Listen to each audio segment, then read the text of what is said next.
2019 when my wife gave birth sa Australia, pumunta ako doon as a tourist. Sabi ko, sige, lalaban ko na 'to, try ko na lang maghanap ng trabaho dito. Kahit mag-MACD ako, mag-server ako, walang problema. Start a new life, 'di ba? Start a new something. Sabi ko nga if I was able to start and survive Maverick back in 2019 no, for 4 years, bakit hindi ko siya kayang gawin dito sa first world country?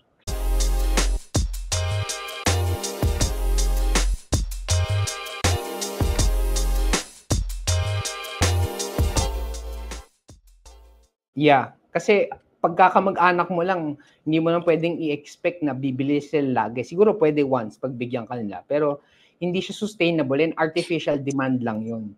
And baka bumibili lang sila dahil sa friendship or sa family. Maganda yung sinabi mo na mag-focus ka sa hindi ka kakilala. They're buying it not because kakilala ka na. They're buying it kasi may value na pro-provide. Parang yung Maverick Pomade.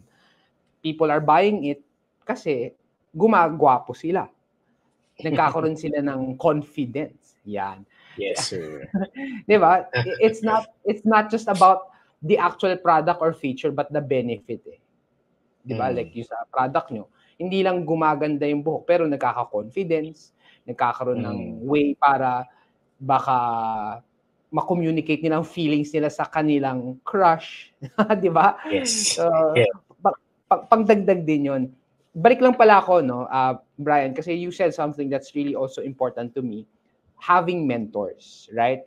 And napaka-importante yan if you want to learn from the mistake of others para ma-shortcut yung journey mo, mas mapabilis.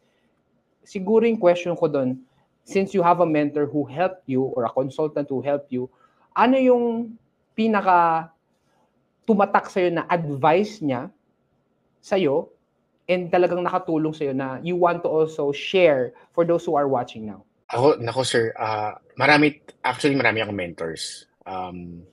And sometimes, ang hirap kasi na, hindi ko na nga sila tinatawag na, mentor, hindi. They are just people ahead of me. Pero sir, ang dami. Sobrang dami nila, hindi lang isa. Isa na doon si Sir Marv's actually. And I think when I was starting, the most valuable advice that I got from a mentor, I cannot remember from who, I'm sorry. Pero ang tumatak sa akin, sir, is just do your own thing. Focus on your own lane. Don't mind the others. Kasi sir, yun yung nag-drive sa akin na, yun nga, you stop listening to others, yung opinion ng ibang tao, sometimes they matter, but most often than not, hindi. Kasi, those are just opinions eh. Ikaw pa rin kasi talaga ang, kumbaga, buntot mo, hila mo, di ba? Hindi naman porket nagbigay sila sa iyo ng advice, tapos ginawa mo, tapos pag hindi nag-work, pwede mo silang sisihin eh. Hindi. It doesn't work that way. Kaya, importante sa akin yun eh. Nag-work sa akin yung advice na yun eh. Kasi doon ko na-realize na whatever triumph, whatever success or failure I get, it's just me. Ako at ako lang. Wala akong pwedeng sisihin. Kahit pa sabihin natin maninisi ako, sisisihin kita. Anong gagawin nun? Ano mangyayari doon pag sinisi mo siya? Babalik niya ba yung pera mo? Babalik niya ba yung oras mo? More importantly? No. So, focus on your own lane. Focus on your own journey. Your own journey is unique. It's unique to the point na talagang walang kaparehas ng lahat sir, iba-iba talaga tayo ng experiences. The way we see things, it's different from other people. Yeah. Agree. Since we're talking more of business, ano ba yung hardest part of business para sa'yo? Yung pinaka-challenging sa'yo at paano mo na-overcome?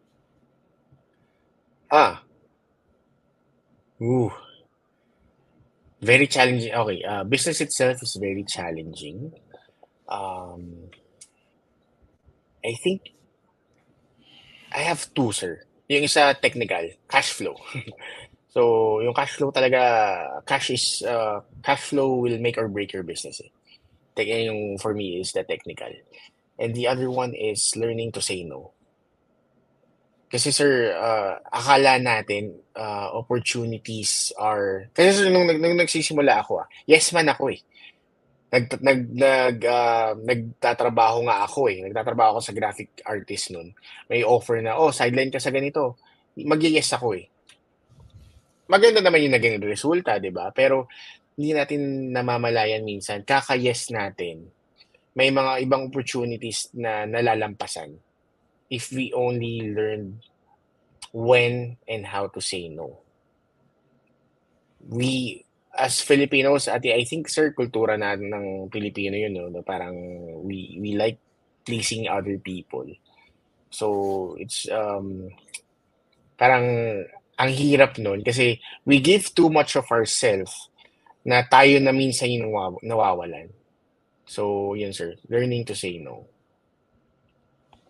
I think yung learning to say no, hindi lang siya sa business, but even in relationships and other commitments. Minsan nga, dahil takot tayo ma-offend sila, yes tayo ng yes, pero hindi naman natin ma-deliver. So it's better to be honest and say, hindi talaga kaya.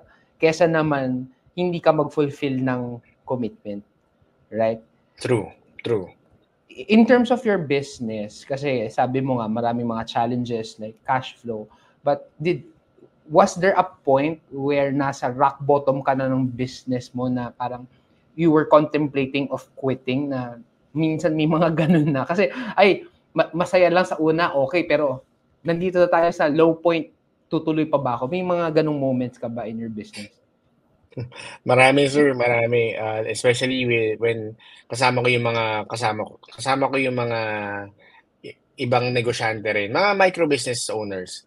No, parang usapan namin noon, baliw lang talaga yung magnenegosyo, no? Parang there's a certain level of stupidity when you're doing business. Pero it's that type of stupidity na baliw, na crazy. Sabi nga ni Steve Jobs, 'di ba? Yung it's the crazy people who drive change.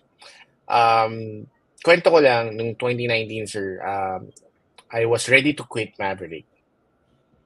Siguro ano na lang talaga sir, isang pintuan na lang sasarado ko tapos na. I'm done with Maverick. Kasi 2019 when my wife gave birth sa Australia, pumunta ako doon as a tourist. Sabi ko, sige, lalaban ko na to. Try ko na lang maghanap ng trabaho dito. Kahit mag-back ako, mag-server ako, walang problema.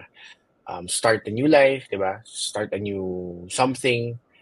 Sabi ko nga if I was able to start and survive Maverick back in 2019 for 4 years, bakit hindi ko siya kayang gawin dito sa first world country? Until we went home, 2019 din yun, we went home for Christmas. And pandemic happened ng March. We were supposed to celebrate yung first birthday ng anak ko dito ng June 2020. Pero pandemic happened yan. And it was one of those blessings, a blessing in disguise na someone was really, ito sir, kwento ko na, someone offered to buy the brand from me. Pero in buying the brand, dapat kasama ako. So parang magiging empleyado ako. They will acquire the brand, pero I will run it pa rin, pero I'm just an employee. Thankfully, hindi siya nag-push through. And then, yun nga, sabi ko, di ba, sir, 3 kami nag-start ng business noong 2015. Nung 2016 kasi binay-out ko sila. Dinoble ko yung pera nila after a year. Tapos, wala na sila. I operated Maverick alone from 2016 to 2019. Until nung 2020, sorry, baka magulo yung years. Pero, long story short, yung best friend ko si Igo pumasok ulit sa Maverick ng 2020. And we scaled it. So, we pinasok na namin yung e-commerce. So, ayun sir. So, yun yung story na muntik na talagang mawala si Maverick 2019. I was ready to move. Kung hindi lang kami na-stuck dito sa Pilipinas nung COVID, sir, wala na si Maverick.